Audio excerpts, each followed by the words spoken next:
All right. So everybody that's listening to us, we greatly appreciate. If you're listening to us on one of the 20 radio stations, we appreciate that. Podcasting people, thanks so much. Share, subscribe, like, all that jazz. I'm going to head right into this interview because this is a man that I've been very fond of for quite a while. I've watched a lot of his interviews in the past and will continue to watch them. But we're grateful to have him on the program today. Ed Dowd, Financial Technologies. It's spelled with a P. So definitely check him out there. The book is Case Unknown at Dowd Edward on Twitter. And again, Ed, thanks so much for coming on, and God bless you for writing this book and telling the truth to people in this country and even around the world that read this book about this ongoing crisis that the mainstream media will not talk about. But thanks again, Ed. Yeah, great to be here. Thanks for having me on. This is a strange phenomenon never seen before in my career, where it's obvious to me there's a trend of excess deaths, disabilities, and injuries. Pandemic's long over, and here we are in 2023, and the watchdogs, the government regulatory authorities who should be alerting us to these signals, seem to be absent from this discussion. And again, what I'm doing is I'm a Wall Street guy, just following trends and statistical signals. This isn't rocket science. They see what I see, and they just don't want to talk about it because it's the biggest colossal screw up of our, I think, the global history, actually. And we're going to be living and talking about this for the next 100 years. I agree 100%. So obviously, as you just stated, you were in the financial space. Obviously, haven't fully left that space, but you're in this COVID space in tracking and studying this data as far as excess deaths. What made you want to jump into this space? Because it is very political, unfortunately, and very toxic too. Well, it became political, but again, let's go back to 2020 when it was called Trump's vaccine. The same people who called it Trump's vaccine and wouldn't take it, somehow they thought it was a different vaccine that came out, and then they became gung-ho. So this whole political thing is really kind of stupid. And I think most people ended up taking enough for political reasons. We got the diehard, COVIDians, the Democrats, the liberals, this is a religion to them. But for me, I'm just a common sense guy, and I knew three things about vaccines from my Wall Street experience. One, it took 7 to 10 years for a normal vaccine to be tested, and this was a new novel technology, mRNA, never tested on humans. And I looked at the animal studies in 2020 before this thing came out, and they all died. So for me, it just sounded like a stupid idea from the get-go. You throw in Operation Warp Speed, and what I know about rushed manufacturing processes is safety corners would be cut. So I was under the impression that no one would take the thing, and I thought everybody would kind of think like me. But unfortunately, the propaganda campaign and the push was so insidious that a lot of people never knew this information to begin with, and they were bamboozled into taking this thing. I was horrified. So just being who I am, curious about things, started hearing anecdotes early on about people, getting sick after taking the vaccine, and the uncle who died mysteriously, or the so-and-so died. I started hearing stories, and what I know about statistics is if it was safe, you wouldn't be hearing these stories. Are there adverse events and deaths in any medical product? Sure, but they're rare, right? I was hearing them all over the place. So I was like, this is a joke. Then when they mandated this stuff, that's when I lost my mind. And, I'm old enough to remember, you had your own choices. And I'm just one of these people. I don't like being told what to do, just full stop. And they're going to tell me I got to take this to go shop at a grocery store, go to a gym, go to a restaurant. That was it. That was my line in the sand. And I put on my analyst hat and said, if I'm right, as it turns out, I'm more than right, unfortunately, this thing will show up in insurance company results and funeral home results and government databases. And you roll forward 3 years, the data is undeniable at this point. We got excess deaths, we got disabilities, we got injuries in the form of sickness and lost work time. And this, you just look around. There are help wanted signs in the bad economy. How's that possible? Because there are a lot of people who are just missing. Ed, my story is similar to a lot of people that I've unfortunately met. I used to be very far to the left, the Bernie Sanders guy. Then obviously COVID happened. I had received the vaccine down in Florida. And with that happening, and I talked to Dr. McCullough about this many times when he's been on the program too.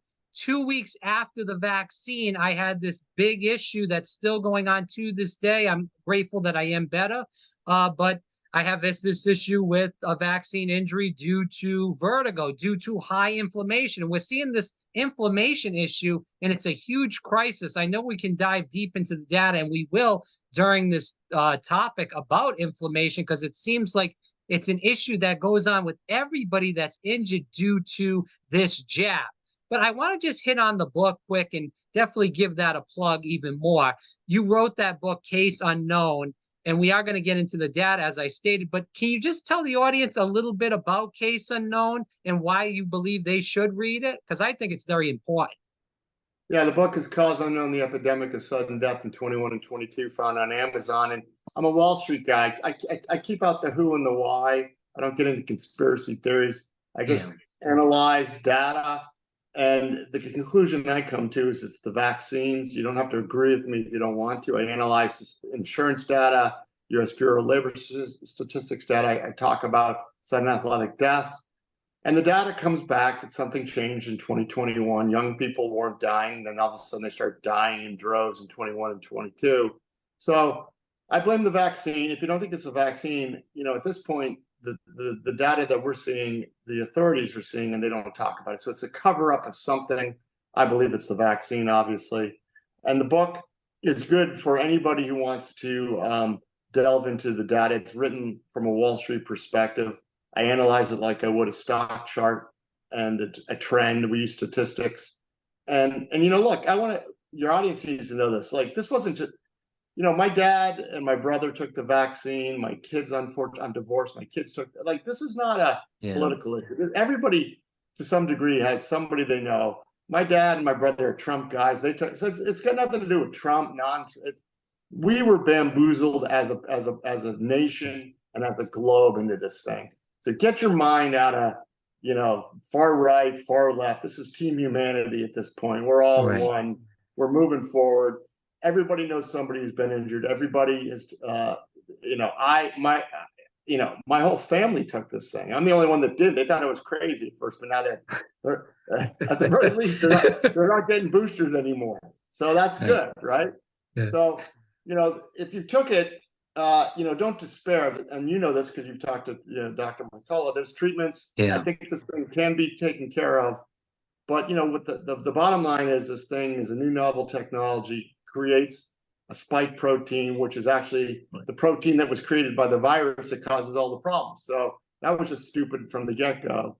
But there's ways of eliminating it and getting rid of it. But the key is knowing that you have the problem in the first place. Unfortunately, this vaccine is presenting in such different arrays of maladies that no one knows what the cause is. So they treat the symptom, not the root cause. I do want to kind of agree with you, but also push back. I know we talked about it is not politics. It shouldn't be politics. But as I said, I used to be a very far leftist liberal, and I just re-registered in the Republican Party to vote for Governor Ron DeSantis in the primary because he has fought against these mandates and he is pushing against this propaganda for young men and young women to get the vaccine. You, as well as I do, know that a lot of young people have died. Athletes. I used to be an athlete in college as a soccer player, ran my whole life, still work out constantly to this day. And I'm not the same as I was in college. I'm 34 years old, not too that much old. But what I'm saying to you and everybody listening is that if a person like me that used to be a Bernie Sanders supporter, and this happened to me, and all these liberals that I used to be friends with, that I used to speak with, they laughed at me, gaslit me, made fun of my injuries, said that that's not correct. They call a person like Robert F. Kennedy Jr., who I will be voting for in the presidential election, who I think is a hero to people, and I know you're a huge fan of him, because he stands up for what's right. People say that he's a wackadoodle, but he's telling the truth. All the stuff that he goes is by data like you do. So it is, unfortunately, politics. because again, somebody like me that was far to the left woke up one day with an injury, and all these people that I thought were so-called friends, family members that believed in the same ideology as I did, Ed, they they were making fun of me, man. And the people that aren't are the people that are on the right that I thought were wackadoodle crazy birds. Well, there are people on the right that seem to be more suspicious of this. I met a lot of Democrats that were suspicious as well, but mostly on the right. But there are a lot of Trump supporters that signed up for this thing too. True. You know, the point I'm trying to make, I agree with you. It's become political. It shouldn't be, but I'm trying to unify everybody. So you and I were on different sides of the aisle. I used to be a Trump guy. I'm no longer a Trump guy because he's still pushing this thing. Yeah, I think what we're from this tragedy, people like you and me have a common bond now. We know that this right-left thing was nonsense from the beginning, meant to divide us. Team humanity is, hey, we're all getting conned. This con's been going on for a long time. And, you would yell at the Trump supporter would yell at the Bernie supporter. At the end of the day, they're all making money, right, and we're not. And so I think a new way of doing business is coming.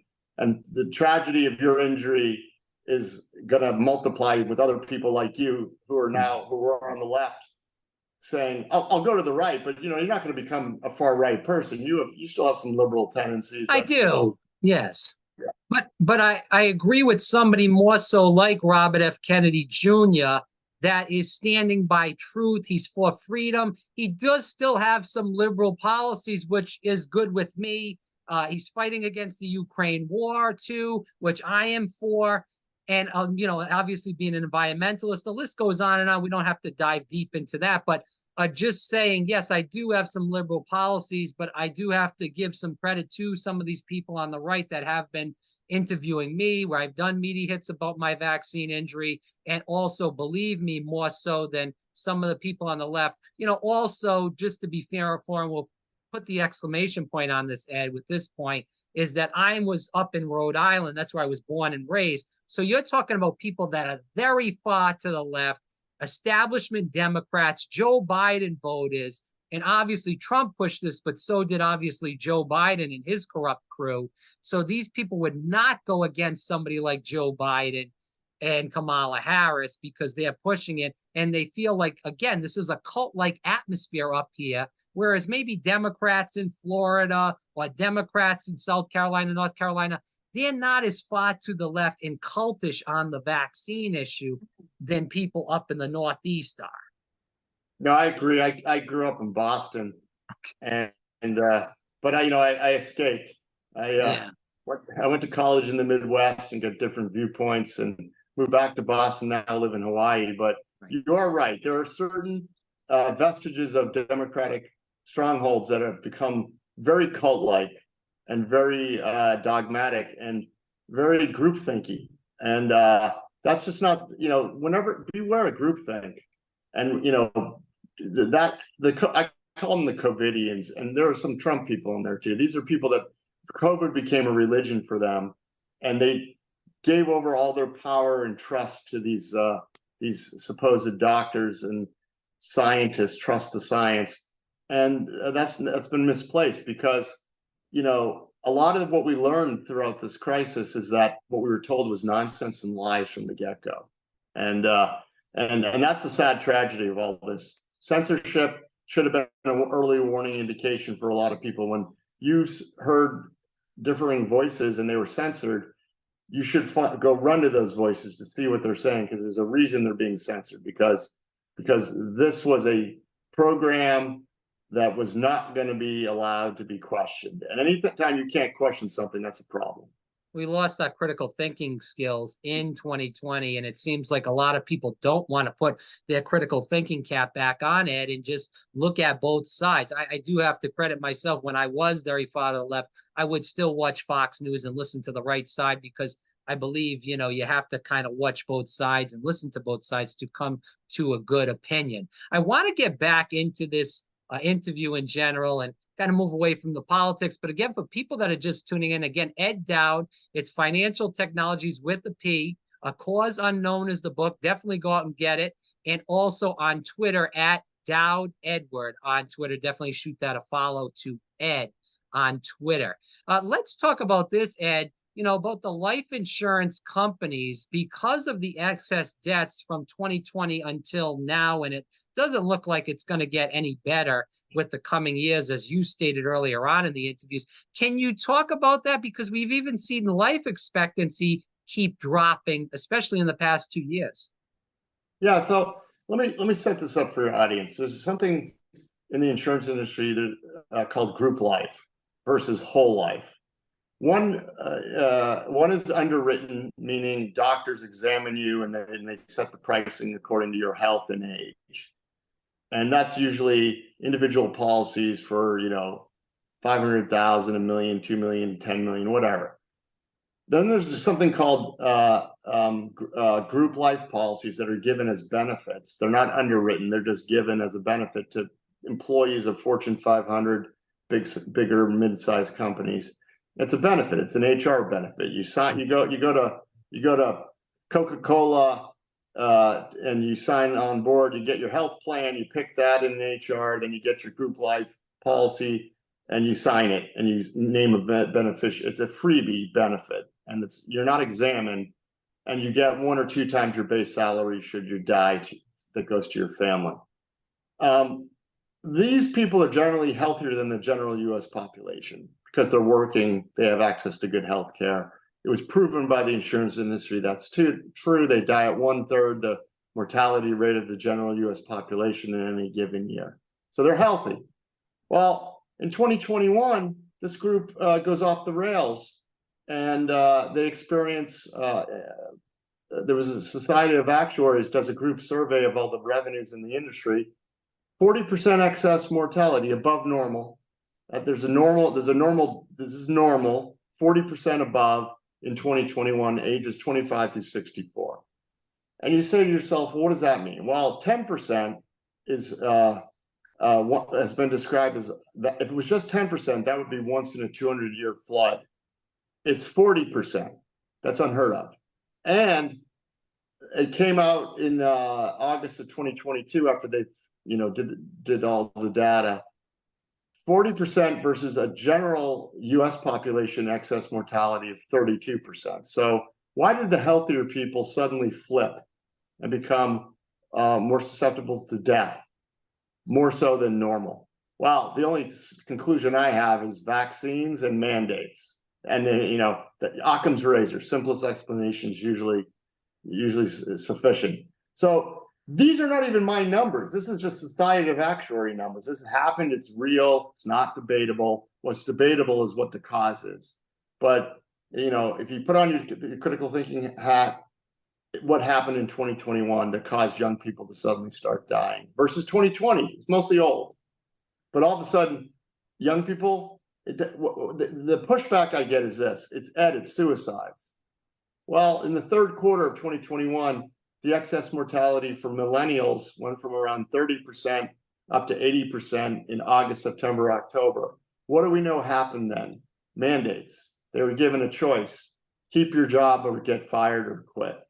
And we saw 80% spike in excess mortality. And what's blamed is this: suicides. So I'm supposed to believe there was a suicide pact in Fortune 500 companies? No. That's nonsense. They overdosed on drugs. Well, to get the benefit, to get the claim, you have to be employed at the time. I think you and I would agree that I don't know too many fentanyl and heroin users that stay employed for too long. And they all didn't decide to overdose in Q3. And then the third one I heard was they missed their cancer screening appointments. That's not a thing. That's just not a thing. I'm 56. I've never had one. You don't go in for cancer screenings on an annual basis because that costs the insurance industry money. So you only do a cancer test screening when you go to a doctor presenting as sick. So they claim that all these people missed it during lockdowns, and so they all started dying in Q3 of cancer. So it's all nonsense. There's only one explanation in my mind. If anyone has a better one, I'd love to hear it, but that's it.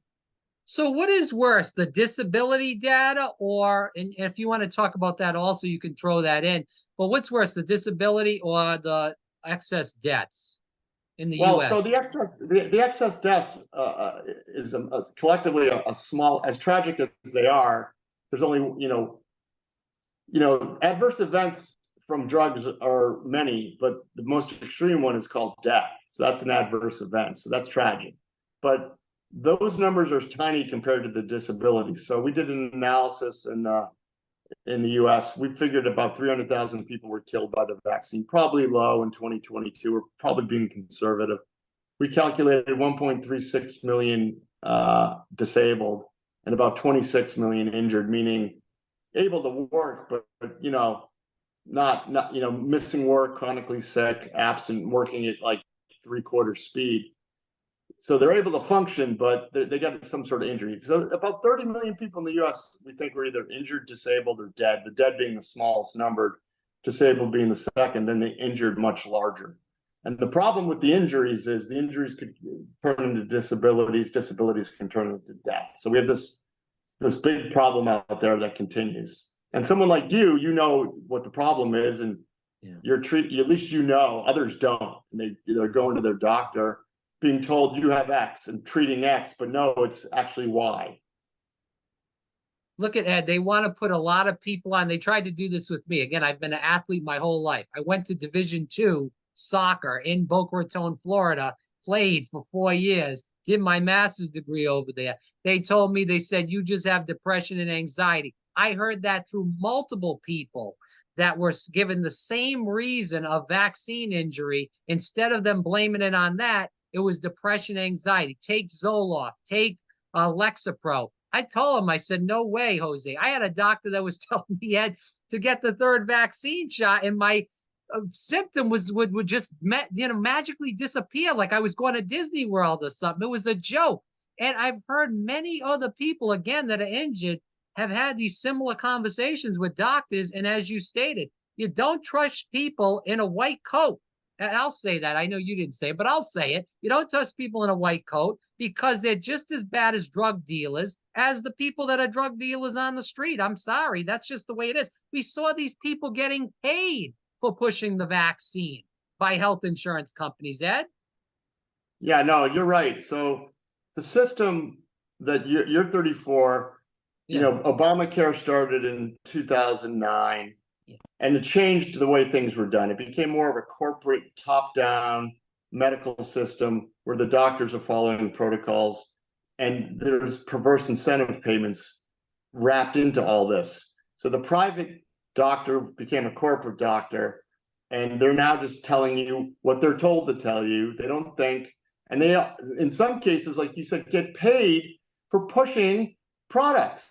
And some of these clowns, unfortunately, got bonuses if they got 95 to 100% of their patient roster vaccinated. They got accelerated cash payments. This is a joke. And again, that was a generalization about the doctors. Not every doctor is a drug dealer and a drug peddler. I'm just making that as a statement. With a lot of doctors throughout this crisis, we're pushing this. But we do have some heroes in the medical industry. Absolutely, some heroes. And I'm with you. There's just too many now that are just not thinking, and they're just checking the boxes and getting their paycheck. But yes, there are some. Not all doctors are bad, but there's enough of them that it's screwed up the nation. Can we talk about the countries that are having the worst healthcare outcomes in the past 3 years due to the vax?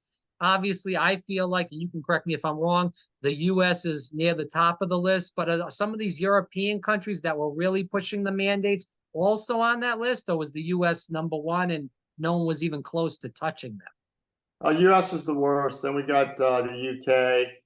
We got Australia, which is the poster child for doing everything wrong. Now they have 16% excess mortality in 2022. Germany not doing well. Some of the countries that were least vaccinated seem to be doing better. The only country that's an anomaly is Sweden, but that's a tiny country, so it's an outlier. But most of the countries that were heavily vaccinated seem to be doing worse. Japan, we haven't analyzed the data, but they're doing badly. and they were heavily vaccinated. So we need at the very least help these things and then investigate. But right now it's crickets and suppression, and people like you and me have to get the word out.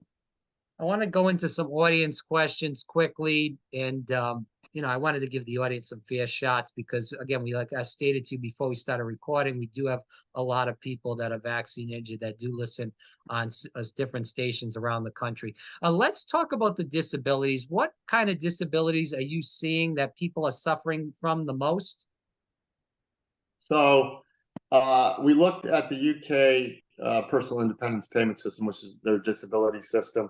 It seems that musculoskeletal issues seem to be a big disability. There's a lot of hematological issues, blood issues. Anything to do with inflammation and inflammatory issues seems to be big.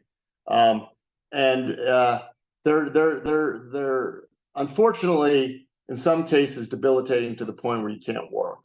I think a lot of people are muddling through and showing up to work, but they're sick a lot, they're absent a lot. But if it's severe enough, then you can't work, and that's a tragedy for not only the disabled person, but for the rest of us, because we have to take care of them now. It's going to cost an economic hardship for the government system, the pension system. This whole thing is a disaster. But musculoskeletal inflammation, there's eye issues, there's auditory issues. There's neurological issues. Depression and anxiety are up huge since the vaccine. So some people, that is a thing. Obviously, heart attacks and cancers are now coming on. I want to capitalize on that with this question because we talk about the disability issue in this country. Obviously, it is around the world, as you stated, Ed. But how is this going to affect the economy? You just said about, we're going to have to take care of them with the health care. And obviously, a lot of these people will go on SSI. This is not only hurting the people, again, that are disabled, it's going to hurt the employers a lot because they're not going to be able to find people to work. I'm not just talking about the small employers with the small businesses, but this is going to hurt large employers like Amazon because a lot of these people got the vaccine. And again, as you stated, and we've been talking about throughout the interview, they're struggling right now and they're not going to be able to work. And it's getting worse and worse because they're still pushing this product out the door and on TV and through the media. Yeah. So long term, unless we stop this and have a moment in this country and around the globe to admit the problem that was created and stop it, we're going to continue to see more and more people either dying is the smallest amount, but disabled and then injured. And what's going to happen is we're going to have a lack of workers around the globe, and services and goods and the supply chains will become constrained. Most of all, healthcare will become abysmal because the wait times to get, because doctors are getting sick, nurses are getting sick, radiologists are getting sick. So healthcare will get worse. So that'll feed back. So unless we stop this, we're going to have I call it a glacial, slow-moving Mad Max scenario where over time, what we used to take for granted becomes a problem. And I'll give a quick example. I live on Maui in Hawaii. Amazon used to deliver stuff straight away. Increasingly, I see longer and longer wait times for products to come here. That's just one. My car got dinged. Minor, I needed a new radiator, not a big deal. Minor damage in the front of my car. Couldn't get it into a auto body shop because of the backup they have there, because of the lack of workers they have, plus supply chain issues causing part shortages.